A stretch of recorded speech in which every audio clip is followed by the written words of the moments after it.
special. இன்னைக்கு special top cook dupe குக்கில் நம்ம Vakisan brothers செஞ்ச கேரளா ரெசிப்பான முட்டை மாலை. இது ரொம்பவே ஈஸியாக செஞ்சிடலாம். அதுக்கு 3 முட்டை எடுத்து எல்லோ தனியாக ஒயிட் தனியாக பிரித்து எடுத்து வச்சுக்கோங்க. அதுக்கப்புறம் எல்லோவை மட்டும் எடுத்து நல்லா பீட் பண்ணிவிட்டு ஒரு வடிகட்டியை வச்சு வடித்து எடுத்துக்கோங்க. அதுக்கப்புறம் நான் ஒரு பாட்டிலில் ஊற்றி தனியாக எடுத்து வச்சிடணும்.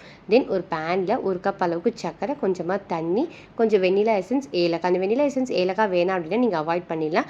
ஸோ அது நல்லா கொஞ்சம் பாயில் ஆகிற நேரத்தில் கொஞ்சமாக ஒயிட் ஆட் பண்ணிக்கோங்க. எக் ஒயிட் ஆட் பண்ணி அது மாதிரி பாயில் ஆகும். ஸோ இந்த நேரத்தில் தண்ணி தெளிச்சு விட்டிங்கன்னா அப்படியே உங்களுக்கு கிளியர் ஆகும். இது எதுக்கு அப்படின்னா அந்த சுகர் சிரப் கிறிஸ்டல் கிளியர் ஆக்கிறதுக்காக தான். தென் நம்ம அந்த எள்ளு எடுத்து வச்சோம் பார்த்தீங்களா, இந்த மாதிரி ரவுண்டாக நம்ம ஊற்றுனீங்க அப்படின்னா 1 மினிட்க்கு கம்மியான நேரம் வச்சு இதை எடுத்துக்கோங்க. உங்களுக்கு அந்த நூடுல்ஸ் ரெடி ஆயிடும். தென் எக் ஒயிட்டில் கொஞ்சமாக ஏலக்காய், வெண்ணிலா எசன்ஸ், கொஞ்சம் சர்க்கரையை போட்டு கலந்துட்டு இதை நம்ம ஸ்டீம் பண்ணி எடுக்க போகிறோம். டோட்டல் டைமிங் 12 மினிட்ஸ் தான் ஸ்டீம் பண்ணுறதுக்கு. உங்களுக்கு சூப்பராக இது ரெடி ஆகிடும். ஸோ புது வியூவர்ஸாக இருக்கீங்க அப்படின்னா ப்ளீஸ் மறக்காமல் சப்ஸ்கிரைப் பண்ணுங்கள். ஸோ ரெடியானதுக்கப்புறம் இந்த மாதிரி கட் பண்ணி எடுத்து பார்த்தீங்கன்னா இந்த கன்சிஸ்டன்சியில் இருக்கும். ஸோ அவ்வளோதாங்க, உங்களுக்கு சூப்பரான முட்டை மாலை ரெடி. நீங்கள் சர்வ் பண்ணும்போது கொஞ்சமாக அந்த எல்லோ அந்த நூடுல்ஸை வச்சு அதுக்கு மேலே நம்ம செஞ்சோம் பார்த்தீங்களா அந்த ஒயிட்டில் அதை வச்சு செடி வச்சு சர்வ் பண்ணிங்கன்னா சூப்பராக இருக்கும்.